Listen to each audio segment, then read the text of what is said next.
lament is a churchy word. We don't hear that often. We're hearing it more and more. But I think if people have read the Bible, they've seen it. And so, Jesus lamented, and Jeremiah, Habakkuk, Naomi, all these Lamentations. Bible, we have a whole book. I think one of the best places to see it is in the book of Psalms. And there are individual laments where, like David, for instance, is pouring out his grief, his struggles, his essentially trauma in many ways to God. And then there's communal lament where people are coming together and going to God.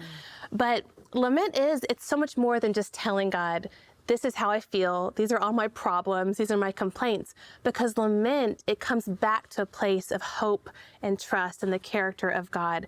And so lament is the opposite of stuffing our emotions, but it's doing something. It has a purpose of renewing our hope in Him. So there's these basic steps, which you can see clearly, like Psalm 13 is a really great place to start if someone doesn't know what lament is or where to start. And so you see David, he's turning to God. So there is faith, even though some of what he's saying is kind of irrational. He's saying, God, how long will you forget me? We know God doesn't forget us, but David felt forgotten. But the fact that he's turning to the Lord instead of away from the Lord is showing true faith. It's good, yep. So he turns to God in faith. He tells him exactly how he feels. He's saying things in Psalm 13 like, how long will I store up these anxious concerns within me, this agony in my mind every day? How long will the enemy dominate me? Wow. Like that's pretty heavy. And I think that a lot of us have felt that way or do now. Totally. But then he moves into this section where he's asking God for help, because lament is saying, I cannot do this. I'm 100% helpless in fixing my situation. I can't do it. But then he goes into this section of hope, which is where hopeful sorrow, my title, comes from. And there's this transition word. He uses but. Sometimes he'll use yet.